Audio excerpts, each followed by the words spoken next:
Amen. Béni soit le nom du Seigneur. Amen. Béni soit le nom du Seigneur. Oh. On vient d'avoir un moment de louange, de reconnaissance qui nous permet de nous exprimer à notre Seigneur pour lui dire quelle joie nous avons de lui appartenir. Quelle joie nous avons de ce qu'un jour il s'est révélé à notre cœur, de ce qu'il a manifesté son amour. Son amour, il l'a manifesté à la croix. Mais un jour, il nous a fait comprendre qu'il a manifesté son amour. Nous avons compris son amour et nous sommes venus à sa rencontre. Nous avons répondu à son appel. Et ce matin, je me réjouis de la manière dont Mario a présenté le moment de Sainte-Seine. Avec les nouveaux baptisés, ils seront plus. Il y en aura encore 3 ou 4 de plus.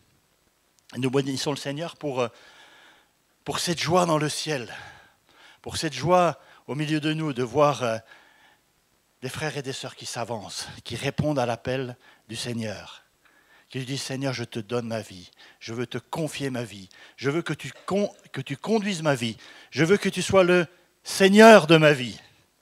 Amen. Je veux que tu me conduises. » Et ça, c'est extraordinaire. Alors, c'est bien que, je ne sais pas comment ça va se passer la semaine prochaine, mais il y aura du monde à baptiser et je pense que le culte il va avoir un déroulement complètement différent. Et je ne suis pas sûr, on n'a pas parlé avec le pasteur, je ne suis pas sûr qu'il y aura même un service de Sainte-Seine. Je suis presque sûr que non. Donc c'est bien que les frères et sœurs aient été présentés aujourd'hui. Ils se représenteront la semaine prochaine avec les autres. Nous nous réjouissons en tout cas de ce que le Seigneur est au milieu de nous et de ce qu'il agit. Et ce matin, j'aimerais vous encourager suite à ce que nous vivons au travers de ces prochains baptêmes, de ce que nous vivons, de ces appels que nous entendons régulièrement à suivre le Seigneur, à lui être consacré, à ce qu'il soit le Seigneur de notre vie. J'aimerais encore vous encourager dans ce sens au travers de la parole que j'ai sur mon cœur. La dernière intervention que j'ai eue ici, je vous ai parlé du miracle de Cana, des noces de Cana. Et Jésus a opéré son premier miracle. Alors c'était un miracle lourd de signification puisque en transformant l'eau en vin, Jésus annonce dès le début de son ministère, même si c'est de façon encore assez voilée, que son sang, qui est représenté par ce vin, eh bien, va couler pour la purification, la rémission des péchés. Et ce matin, j'aimerais rester sur le thème du vin, puisque j'aimerais vous parler de la vigne, qui a une signification importante dans la Bible, puisqu'il y est fait allusion à de très nombreuses reprises. Dès le livre de la Genèse, au chapitre 9, après le déluge, on voit au chapitre 9 au verset 20, Noé commença à cultiver la terre et planta de la vigne. Première mention de la vigne. Mais Jésus en parle également à plusieurs reprises en parabole, dans Matthieu 20, où il est parlé des ouvriers de la 11e heure, vous connaissez cette parabole, où un homme, un propriétaire de vigne, eh bien, se présente sur la place du village pour récupérer du monde, pour travailler à sa vigne, et il vient à la 6e heure, à la 9e heure, non, à la 3e heure, pardon. Parce qu'il faut savoir que la 3e heure, c'est 9 heures du matin, dans le système juif. Il vient à la 3e heure et il rameute tous ceux qui veulent bien travailler dans sa vigne. Et il dit, allez travailler à ma vigne et vous serez payé un denier. Un talent. À la 9e heure, 3 heures plus tard, il revient, voir s'il y en a d'autres, et il y en a encore d'autres. Il dit, allez travailler dans ma vigne. À la 9e heure, à la 3e, à la 6e, à la 9e, donc 6 heures, 9 heures midi et 3 heures de l'après-midi, il vient, la même chose. Et puis à la 11e heure, c'est-à-dire à 17 heures, à 5 heures du soir, il vient et il en rameute encore quelques-uns. Et puis à la fin de la journée, eh bien, ils viennent pour récupérer leur paye. Et ceux de la 11e heure, ils reçoivent un denier. Alors les autres se disent, mais waouh, ils ont travaillé qu'1 heure et ils vont recevoir un denier, nous, donc on va recevoir plus. Mais non, ils reçoivent tous un denier. Alors, je dis, mais Comment se fait-il? Eux, ils ont travaillé qu'1 heure, ils ont 1 denier, et nous, on a travaillé 12 heures, on a 9 heures, on a aussi 1 denier. Et Jésus leur fait comprendre que, en fait, ce qu'il leur a promis, c'est un salaire. Et quel que soit le moment où nous venons, où nous répondons à son appel, Jésus nous donne la même chose, c'est-à-dire en lui la vie éternelle. Amen. Un autre passage en parabole de Jésus, la parabole des 2 fils, où un père dit à son premier fils, « Mon fils, allez, vas-y, va travailler à ma vigne. » Il dit, « Bon, ben, c'est bien, j'y vais. » Et il n'y va pas. Au deuxième, il lui dit, « Mon fils, vas-y toi aussi travailler à la vigne. » « Oh, écoute, non, j'ai pas trop envie d'y aller, j'y vais pas. » Mais finalement, il se ravise et il y va. Lequel des 2, dit Jésus, a fait la volonté du Père? Celui qui y est allé, celui qui finalement a répondu à l'appel. Donc un enseignement de Jésus à propos de la vigne. Et cet enseignement aussi, cette parabole, dans Matthieu 21, à partir du verset 33, rappelé dans Luc 20, c'est la parabole des vignerons rebelles, où Jésus dira, un homme avait une vigne, et il a planté une vigne, il l'a confiée à des vignerons pour l'exploiter, et il est parti en voyage. Au moment de la récolte, il envoie des serviteurs vers sa vigne, et pour récolter une partie du fruit.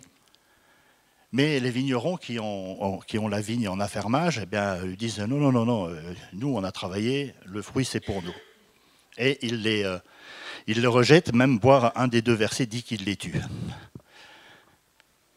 Il apprend ça, le propriétaire, il renvoie une autre équipe de serviteurs, même chose, ils se font tuer. Alors il se dit, je vais envoyer mon fils, au moins pour mon fils, ils auront du respect. Et le fils arrive, et là, les vignerons vont dire, voici l'héritier qui arrive. Eh bien, faisons-lui le même sort, tuons-le, et l'héritage sera pour nous. Que va faire le propriétaire de la vigne? Eh bien, il va aller vers eux et leur reprendre ce qu'il leur a donné et il va les chasser. Tout ça, c'est une parabole pour dire que Dieu a voulu parler à son peuple au cours des siècles et que les prophètes sont venus et les prophètes ont été rejetés. Il va envoyer son fils et son fils même sera rejeté. Alors la vigne est très présente dans la Bible, comme l'olivier et le figuier d'ailleurs, et tout au long de l'Ancien Testament, la vigne est un symbole de la nation d'Israël. Psaume 80, verset 8, « Tu avais arraché de l'Égypte une vigne, tu as chassé des nations et tu l'as plantée. » Ésaïe 5, 7, « La vigne de l'Éternel, des armées, c'est la maison d'Israël, et les hommes de Juda, c'est le plan qu'il chérissait. » Les prophètes utilisent souvent l'analogie de la vigne, mais malheureusement, trop souvent, pour fustiger les dérives du peuple qui, jamais ou très rarement, n'obéissent à la pensée, à la volonté de Dieu, et à maintes reprises dans l'histoire du peuple d'Israël, on voit que ce peuple s'est détourné de Dieu. Jérémie 2, 21, « Je t'avais planté comme une vigne excellente et du meilleur plan. Comment as-tu changé, dégénéré en une vigne étrangère ?» Dans Osée 10, « Israël est une vigne féconde, qui rendait beaucoup de fruits. Plus ses fruits étaient abondants, plus il a multiplié les autels, plus son pays était prospère, plus il a embelli les statues. » Et on voit tout au long de l'histoire d'Israël que malgré le fait que Dieu a béni ce peuple, ce peuple s'est détourné de lui. Et c'est une mise en garde pour nous qui sommes devenus le nouvel Israël en Jésus, sommes devenus le peuple de Dieu, une mise en garde, de faire attention à répondre à l'appel de Dieu, à suivre jour après jour sa volonté. Alors on voit donc que la Bible est très présente, la vigne est très présente dans la Bible. Elle représente le peuple d'Israël ou, comme nous allons le voir, l'Église. Alors au cours de son ministère, Jésus va utilisé 7 fois dans ses discours l'expression « je suis » pour exprimer un trait de son caractère, de sa personnalité ou de l'action qu'il peut accomplir dans la vie de ceux qui l'écoutent et qui obéissent à sa parole. Et si ces « je suis » ne sont pas sans rappeler le « je suis » nom même de Dieu, Jésus va s'attribuer le nom de Dieu lui-même une première fois en répondant aux religieux de son temps qui vont lui demander qui il prétend être. Et Jésus va leur répondre, nous le lisons dans Jean 8, 56, « Abraham, votre père, a tressailli de joie de ce qu'il verrait mon jour. Il l'a vu et il s'est réjoui. » Les Juifs lui dirent « Mais tu n'as pas encore 50 ans et tu as vu Abraham ?» Jésus leur dit « En vérité, je vous le dis, avant qu'Abraham fût, je suis. » Là-dessus, ils prirent des pierres pour les jeter contre lui, mais Jésus se cacha et il sortit du temple. Les Juifs sont offusqués à la parole de Jésus. Il se prétend lui-même être Dieu, il utilise les mêmes mots que Dieu a utilisés, a prononcés à Moïse pour lui donner son nom. Dans Exode 3, verset 14, on lit « Dieu dit à Moïse, je suis celui qui suis. » Et il ajouta, « C'est ainsi que tu répondras aux enfants d'Israël, celui qui s'appelle « Je suis » m'a envoyé vers vous. » Le nom de Dieu, « Je suis ». Et quand Jésus ose prétendre, avant qu'Abraham fût « Je suis », il prend ce même mot. Et ça, c'est pour les religieux, pour les Juifs, c'est inaudible. Et ils vont vouloir le lapider, mais Jésus va s'échapper. Alors après cette première provocation faite aux Juifs, Jésus utilisera encore 7 fois l'expression « je suis ». Et c'est dans Jean qu'on retrouve ces 7 expressions. Après les 7 miracles rapportés par Jean, dont le premier était aux noces de Cana, dont j'ai parlé la dernière fois, voici les 7 « je suis » rapportés dans Jean. Dans Jean 6, 35, Jésus dit « Je suis le pain de vie.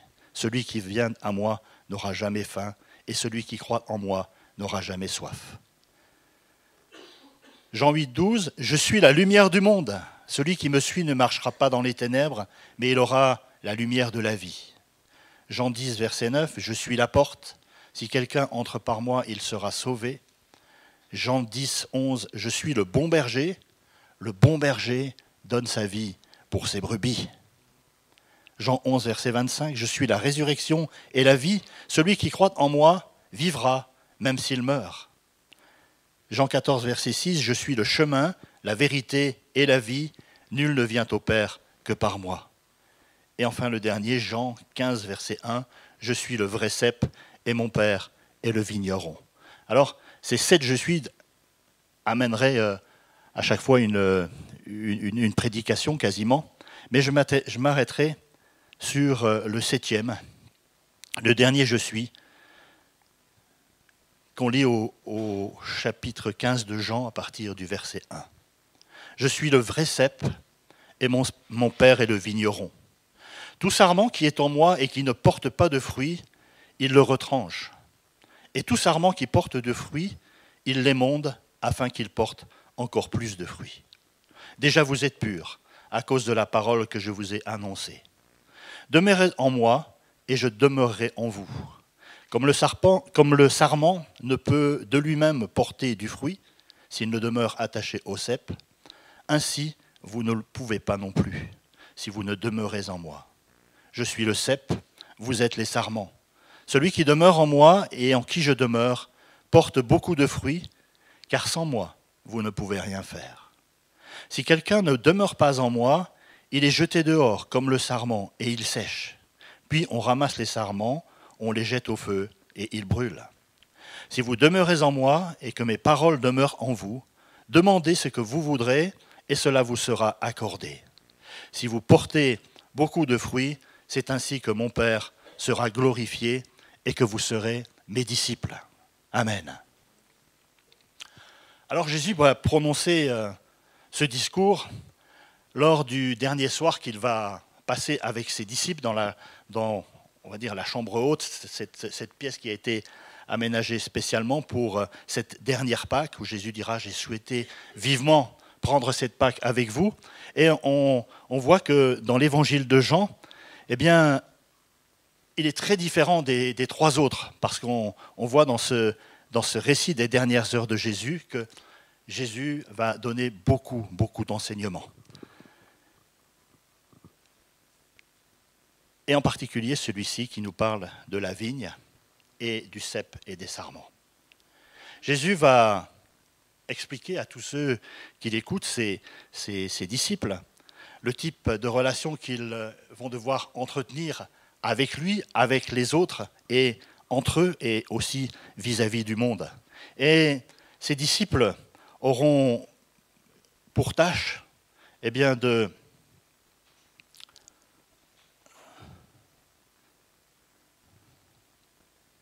demeurer en lui, premièrement, de lui obéir, de s'aimer les uns les autres, ça ce sera l'enseignement de Jésus, et de témoigner de leur foi en lui. Et ce que Dieu voulait, c'est que sa vigne porte beaucoup de fruits, et du bon fruit. Mais on l'a vu au travers de l'histoire du peuple d'Israël, qui est la vigne de l'Éternel, on voit qu'au final, elle n'apportait que du mauvais fruit, du mauvais raisin. Et ainsi, en tant que cep, tel qu'il se présente, Jésus, je suis le vrai cep, Jésus va accomplir ce que Israël, ce que la nation d'Israël aurait dû faire.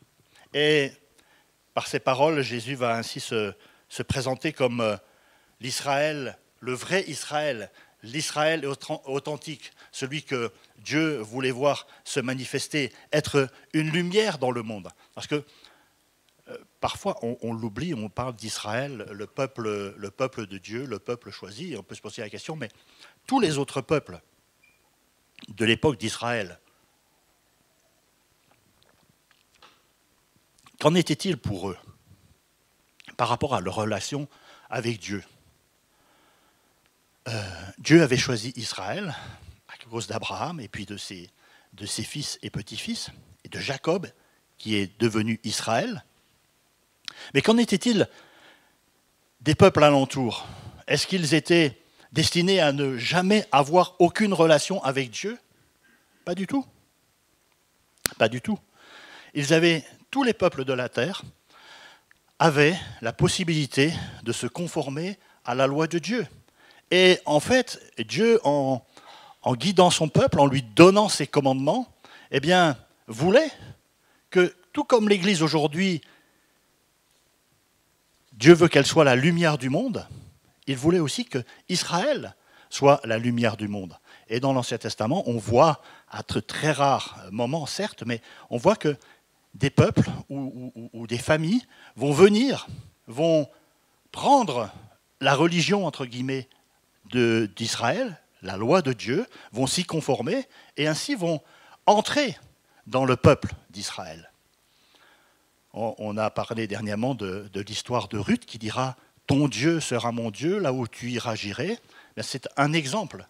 Ce n'est pas parce qu'elle était étrangère qu'elle a été rejetée aux yeux de Dieu, mais à partir du moment où elle a décidé d'entrer dans le peuple d'Israël, c'est-à-dire de mettre sa vie en conformité avec la loi de Dieu, eh bien, elle est devenue enfant de Dieu. Et en ce qui concerne Ruth, on voit qu'elle va être dans l'ascendance de Jésus, tout simplement, par David.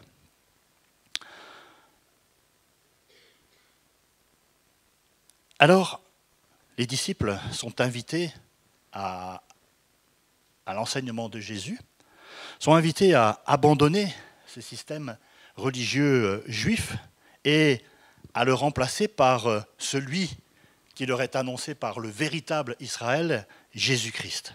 Et c'était pour les Juifs quelque chose d'absolument révolutionnaire, et pour les disciples eux-mêmes, c'est quelque chose qui a été difficile à comprendre, qu'ils n'ont pas compris tout de suite. Parce que, en fait, dans leur vision du monde, dans leur façon de penser, eh bien, ils étaient dans la pensée juive jusqu'au bout des ongles. Et Jésus leur proposait quelque chose de nouveau, quelque chose de sérieux aux yeux de Dieu, mais quelque chose de nouveau, qu'ils avaient besoin aussi de comprendre et de s'approprier. Et c'est vrai que dans une prophétie de l'Ancien Testament, il était déjà annoncé que de cette vigne morte et stérile allait surgir un nouveau plan, un rejeton. Et nous lisons ce texte, bien sûr, dans Ésaïe 53, au verset 2. Il s'est élevé devant lui comme une faible plante, comme un rejeton qui sort d'une terre desséchée. Jésus est annoncé comme le renouveau pour le peuple. Malheureusement, on verra dans la suite de l'histoire que là encore, le peuple juif va désobéir à la volonté de Dieu et va rejeter le Messie, celui qui est l'envoyé de Dieu, Jésus-Christ. Alors, je suis le vrai cep et mon Père est le vigneron. Tout sarment qui est en moi et qui ne porte pas de fruit, il le retranche, et tout sarment qui porte du fruit, il l'émonde afin qu'il porte encore plus de fruits. L'objectif pour les sarments, la mission du sarment, ce n'est pas seulement de demeurer, d'être attaché au cep, c'est-à-dire de se dire chrétien, voire même de venir à l'église, fréquenter une église, mais l'objectif, c'est bel et bien de porter du fruit, le bon raisin, qui est l'obéissance, la droiture et la justice selon l'Ancien Testament, ou encore, comme l'écrit Paul dans Galates 5, 22, vivre dans l'esprit, c'est-à-dire une vie renouvelée par l'Esprit de Dieu, conduite par l'Esprit de Dieu, qui permettent de produire un fruit à la gloire de Dieu. Le fruit de l'Esprit, c'est l'amour, la joie, la paix, la patience, la bonté, la bienveillance, la foi, la douceur, la maîtrise de soi. Le Père, qui est le vigneron, a une idée précise, un désir profond que sa vigne porte du bon fruit.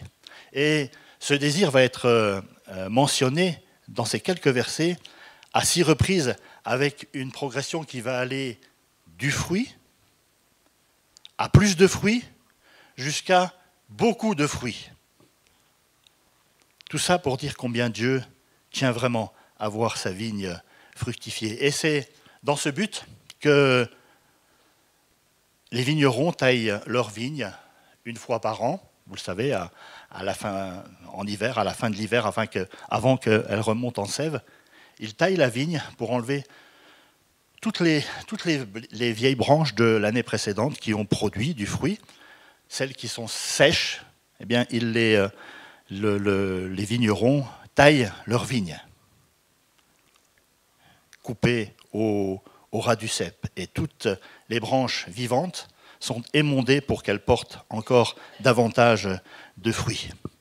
Dans l'image de la vigne, le sarment qui est en Jésus, qui est accroché à Jésus, eh bien, il fait référence à tous ceux qui affirment faire partie de la famille de Dieu, tous ceux qui se disent être des disciples,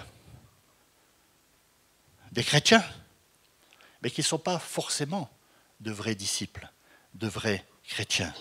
Et de toute évidence, et ça nous est rappelé ici dans ce verset, le sarment qui ne porte pas de fruits, de raisins, ce sarment est mort. Ce n'est pas un vrai chrétien.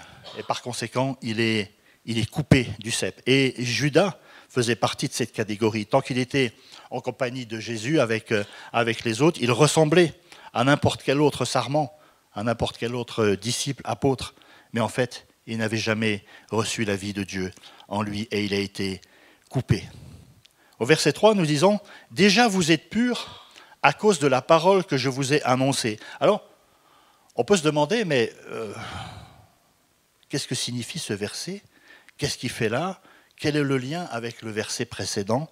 Tout sarment qui est en moi et qui ne porte pas du fruit, Il le retranche et tout sarment qui porte du fruit, il l'émonde afin qu'il porte encore plus de fruits. Eh bien, je ne sais pas si vous êtes déjà posé la question, qu'il porte plus de fruits, et ensuite il est dit, déjà vous êtes purs à cause de la parole que je vous ai annoncée. Le lien, il est peut-être un petit peu difficile à faire entre les deux versets, mais tout simplement parce que le terme émondé que nous lisons dans notre version signifie en réalité nettoyer, purifier. Et précédemment, au chapitre 14, Jésus avait déjà dit, vous êtes purs, mais non pas tous. Les apôtres, à l'exception de Judas, ils étaient de vrais croyants, même s'ils ne comprenaient pas tout encore à l'enseignement que Jésus leur donnait. Ils étaient fidèles, ils étaient engagés, attachés au Seigneur, et ils s'étaient soumis à lui, à ses instructions, autant qu'ils le pouvaient. Ils étaient fidèles, ils étaient engagés. Et c'est la parole de Dieu et sa puissance purificatrice qui purifie, comme je l'avais dit la dernière fois. Et nous lisons dans Ephésiens 5, 26, afin de la sanctifier, il était ici parlé de l'Église, afin de la sanctifier en la purifiant et en la lavant par l'eau de la parole. Alors, on peut faire le lien. Tout sarment qui est en moi et qui ne porte pas de fruit, il le retranche. Et tout sarment qui porte du fruit, il le purifie, il le nettoie, afin qu'il porte plus de fruits. Vous êtes déjà purs. Vous, on lit le verset 3, vous êtes déjà purs à cause de la parole. Alors, émondez tout sarment qui porte du fruit. Nous qui sommes chrétiens, nous qui sommes engagés, il l'émonde. Alors, l'émonder, on dit, il coupe pour qu'il porte encore plus de fruits. Mais ça veut aussi dire être toujours et toujours davantage à l'écoute de la parole de Dieu, désireux de faire la volonté de Dieu, se laisser purifier par la parole de Dieu. Demeurez en moi, verset 4, et je demeurerai en vous. Comme le sarment ne peut de lui-même porter du fruit s'il ne demeure attaché au cep, aussi vous ne le pouvez non plus si vous ne demeurez en moi. Je suis le cep, vous êtes les sarments. Celui qui demeure en moi et en qui je demeure porte beaucoup de fruits, car sans moi, vous ne pouvez rien faire. Tout au long de ce passage, eh bien, Jésus insiste et déclare 9 fois dans ces 7 versets que ce qui compte vraiment, c'est de demeurer en lui. Nous avons lu ici, si vous demeurez en moi et je demeurerai en vous. Comme le sarment ne peut de lui-même porter du fruit s'il ne demeure attaché au cep. Celui qui demeure en moi et en qui je demeure porte beaucoup de fruits. Alors, demeurer en lui, demeurer en Jésus, qu'est-ce que cela veut dire? L'attachement à une religion, fût-ce pour les disciples de Jésus, le judaïsme, à une organisation, à un rite, tout ça, ça n'a pas de valeur pour Dieu. On pourrait même presque dire que venir à l'église, réchauffer une chaise, sans avoir ce désir profond de mettre en pratique la parole que nous entendons, la parole de Dieu, ça n'a aucune valeur aux yeux de Dieu. Demeurer en Jésus, c'est aimer sa parole, méditer sa parole et surtout mettre sa parole en pratique. Voilà ce que Jésus, voilà ce que Dieu attend de chacun d'entre nous. Jésus est le vrai cep. Chaque disciple que nous sommes est un sarment. Et pour que ce sarment porte du fruit, il est nécessaire que la sève du pied de vigne lui soit transmise. Que la vie du Fils de Dieu, de Jésus, coule dans la vie du disciple que nous sommes. Et cela ne peut se faire qu'en entendant, qu'en respectant l'enseignement de Jésus, c'est-à-dire demeurer en lui. Demeurer en Jésus, c'est être fidèle à sa parole, la mettre en pratique. Voilà ce demeurer en Jésus. Si quelqu'un ne demeure pas en moi, il est jeté dehors comme le sarment et il sèche. Puis on ramasse les sarments et on les jette au feu et ils brûlent. Ceux qui se disent chrétiens, ceux qui se prétendent chrétiens, qui se prétendent disciples de Christ, mais qui n'obéissent pas à la parole de Christ, eh bien, sont comme ces sarments sans vie dans la vigne. Ils ne portent pas du fruit, donc le vigneron les coupe. Ils sont rassemblés, séchés, puis brûlés. Si quelqu'un ne demeure pas en moi, il est jeté dehors. Alors, ce matin, le Seigneur nous invite véritablement à être de vrais disciples, à être des sarments qui sont attachés à lui et qui ont ce désir profond de porter du fruit, en demeurant en lui, c'est-à-dire en obéissant à sa parole. Nous pouvons nous prétendre chrétiens. Comme je disais tout à l'heure, nous pouvons venir réchauffer des chaises le dimanche matin. C'est dur ce que je dis, mais c'est la vraie vérité.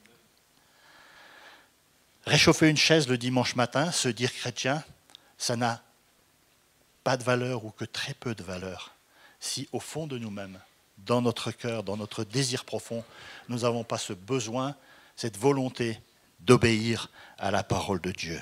Et c'est très simple. À un moment donné, Dieu il va nous séparer. Et si ça ne se fait pas ici-bas, ça se fera plus tard. Et mais Seigneur, vous connaissez l'histoire de cette pensée de Jésus qui dira, ce ne sont pas ceux qui disent Seigneur, Seigneur, qui entreront dans le royaume des cieux, mais ceux qui font la volonté de mon Père, ceux qui mettent ma parole en pratique. Et quant au jugement dernier, Jésus dira, eh bien, je ne vous ai jamais connu.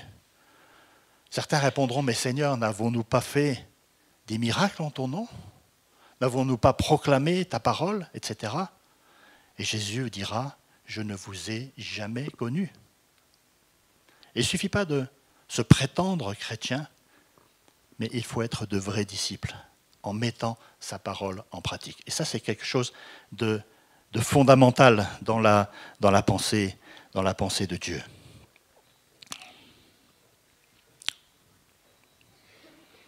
Excusez-moi.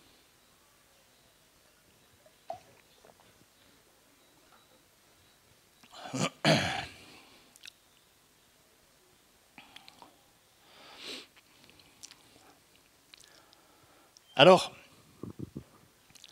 après ces redoutables paroles, eh bien, Jésus, au verset suivant, va encourager ses disciples et va leur promettre l'exaucement de leur prière, au verset 7. « Si vous demeurez en moi et que mes paroles demeurent en vous, demandez ce que vous voudrez et cela vous sera accordé. » Ici, c'est clair.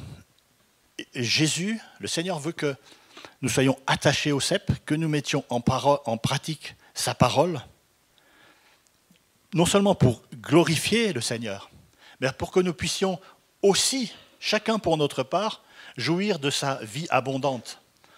Et on rappelle toujours cette parole de Jésus qui dira « Je suis venu afin que mes brebis aient la vie et qu'elle l'ait en abondance. » Dieu, c'est un Dieu d'abondance.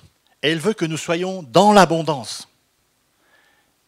Pour cela, il faut que Jésus demeure en nous, que sa parole demeure en chacun en nous. Et à ce moment-là, nous verrons eh bien, la bénédiction venir sur nous. Demandez ce que vous voudrez et cela vous sera accordé. Alors on pourrait très bien citer cette partie du verset de la Bible en disant venez au Seigneur, dans l'église c'est formidable, demandez ce que vous voulez et c'est vous être accordé. C'est vrai, mais ce n'est pas vrai. Il y a une condition. Si vous demeurez en moi et que mes paroles demeurent en vous. Voilà, il y a un corollaire. Et lorsque nous demeurons en Jésus, lorsque sa parole demeure en nous, Nous allons demander en plus des choses dont nous avons besoin, mais des choses qui sont en conformité avec sa parole. On va demander des choses qui sont en rapport avec son royaume, des choses qui le glorifient, et non pas forcément des choses qui vont simplement satisfaire notre nature. Parce que c'est là, je suis au regret de vous dire que si c'est une demande qui n'est pas dans la volonté de Dieu, vous allez demander longtemps. Elle ne viendra pas. Demandez et cela vous sera accordé, mais d'autres passages de la Bible nous montrent clairement que notre prière doit être faite selon la pensée, selon la volonté de Dieu. Et la pensée et la volonté de Dieu, nous l'avons en nous dès lors que nous recevons sa parole et que nous la mettons en pratique. Alors, il terminera ce petit discours au verset 8 en disant « Si vous portez beaucoup de fruits, c'est ainsi que mon Père sera glorifié et que vous serez mes disciples. » Si vous portez beaucoup de fruits, c'est ainsi que mon Père sera glorifié et que vous serez mes disciples.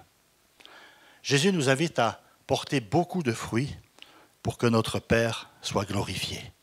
Porter du fruit, tout simplement, c'est refléter la gloire de Dieu en devenant semblable à lui par notre sanctification, comme ça a été très bien dit jeudi soir pour ceux qui étaient là. Notre frère Henri nous a parlé de la sanctification. C'est refléter la gloire de Dieu en devenant semblable à lui par notre sanctification. Mais c'est aussi d'être de vrais disciples en pratiquant les œuvres qu'il a préparées d'avance afin que nous les pratiquions. Éphésiens 2,10, car nous sommes son ouvrage, ayant été créés en Jésus-Christ pour de bonnes œuvres que Dieu a préparées d'avance afin que nous les pratiquions. Le Seigneur nous invite à porter du fruit. Et porter du fruit, c'est aussi nous engager à sa suite, à faire les œuvres qu'il attend de chacun de nous et qu'il a préparées d'avance pour chacun de nous. Et j'aimerais faire à ce sujet une dernière remarque. C'est que si Jésus nous invite à porter du fruit, beaucoup de fruits, nous devons savoir que ce fruit, le vigneron, va en disposer à sa guise, à sa convenance, en son temps et selon sa volonté. Nous pouvons avoir parfois l'impression que Dieu ne se sert pas de nous comme nous le voudrions, qu'il ne récolte pas notre fruit qui nous semble pourtant être arrivé à maturité. Mais ce que nous devons savoir, c'est que Dieu se plaît à récolter notre fruit. Il nous invite à en porter beaucoup. Mais il le fait au temps voulu par lui. Même si nous ne comprenons pas toujours qu'il tarde à récolter. J'aimerais que Théo, tu mettes les photos que je t'ai données.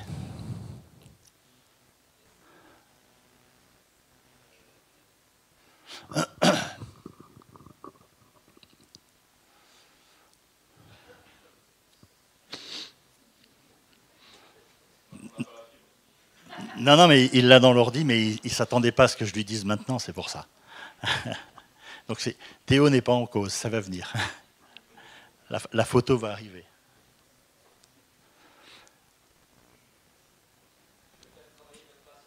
Ouais.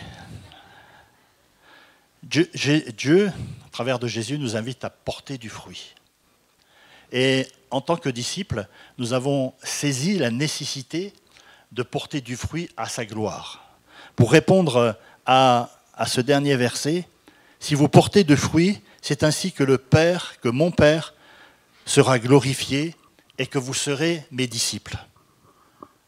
Alors, quand je lis ça, moi je me dis, mais si vous portez du fruit, c'est ainsi que vous serez mes disciples. Il n'y a pas une contradiction là? Comment on pourrait porter du fruit pour devenir un disciple? Comment je pourrais porter du fruit sans être un vrai disciple? Donc, en fait, je pense que ce qu'il faut lire, c'est « Si vous portez beaucoup de fruits, c'est ainsi que mon Père sera glorifié et que vous serez mes disciples, que vous serez reconnus comme mes disciples.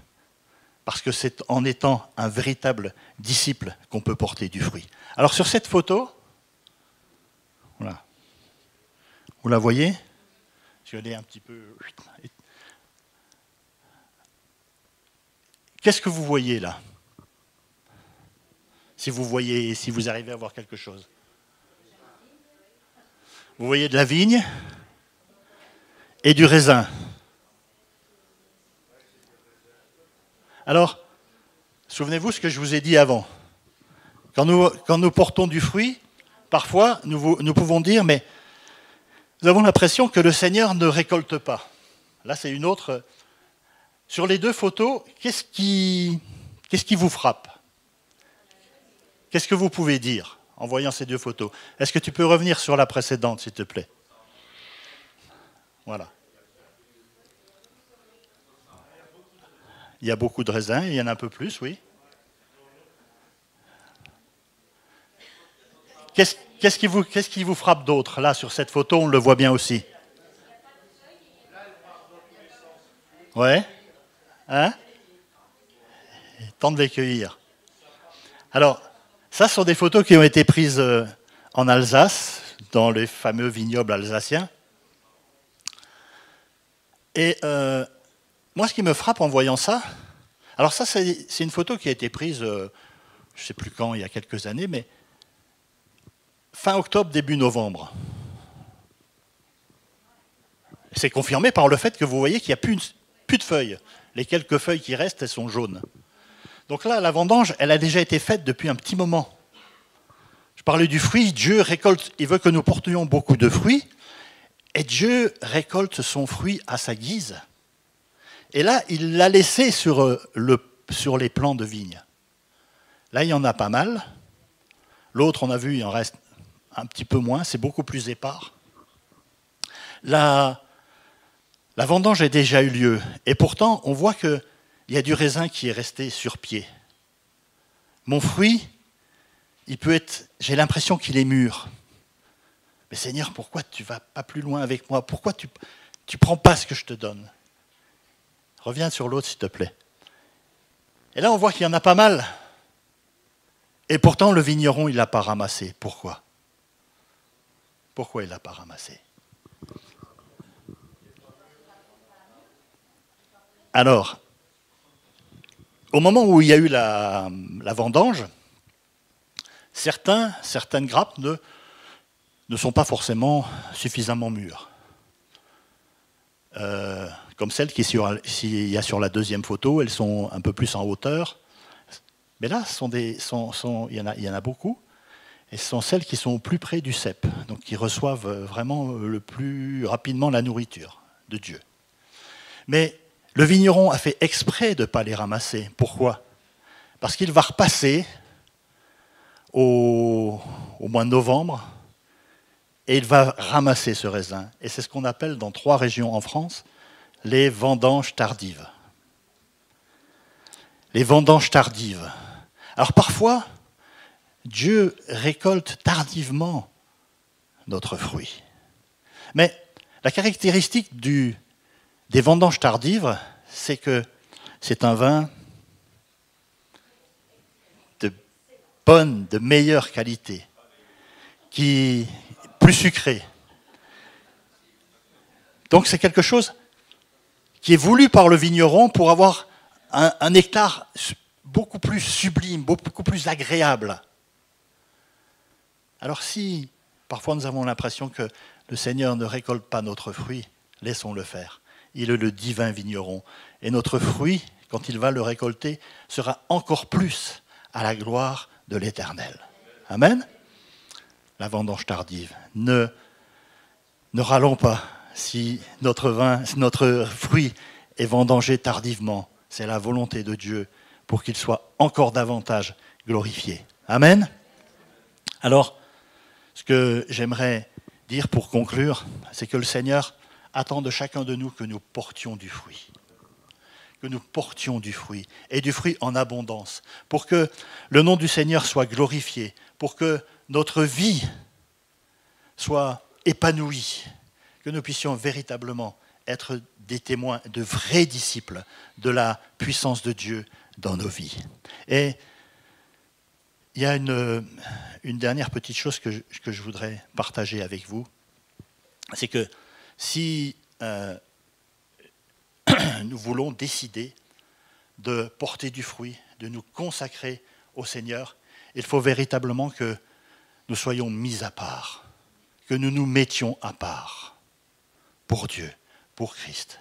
Et si nous voulons être des disciples à part entière, tels qu'il nous veut, tels qu'il veut que nous soyons, des disciples à part entière, c'est-à-dire à part entière, ça veut dire à 100%, en donnant toute notre vie. Si nous voulons être des disciples à part entière, il faut que nous soyons des disciples entièrement à part. Amen. Entièrement à part, entièrement consacrés, afin qu'ils soient pleinement glorifiés. Si les musiciens peuvent revenir. Le Seigneur attend de nous que nous lui livrions notre vie totalement, entièrement. Que nous soyons complètement livrés au Seigneur. Que nous soyons totalement consacrés au Seigneur. Afin que son nom soit glorifié, que son nom soit vu, que son nom soit reconnu. En faisant la volonté de Dieu, c'est-à-dire en mettant sa parole en pratique, non seulement nous glorifions Dieu, mais nous sommes une église, nous sommes des disciples qui brillent, qui sont des témoins dans ce monde. Et vous savez, vous le voyez, vous le constatez de plus en plus dans ces derniers temps, dans ces temps que nous vivons. Le monde est de plus en plus éloigné de la pensée, de la volonté de Dieu, de la pensée même de l'existence de Dieu. Et il faut pour cela que, dans ces derniers temps, l'Église de Dieu soit témoin, qu'elle soit lumière, qu'elle soit poteau indicateur, pour conduire tous ceux qui ont l'amour de la vérité à se tourner vers le Seigneur. Alors, ce matin, peut-être qu'en entendant cette parole, nous nous disons, mais Seigneur, moi, je t'ai donné ma vie. Je me suis engagé avec toi. Et la plupart d'entre nous qui sommes ici, nous avons fait un jour cette démarche au travers du baptême que vont prendre nos frères et sœurs la semaine prochaine. Nous avons fait cette démarche de nous engager avec le Seigneur. Et le Seigneur, ce matin, il veut nous dire, mais est-ce que tu es à 100% à moi? Est-ce que tu es tout entier à moi? Est-ce que tu es entièrement mis à part pour moi?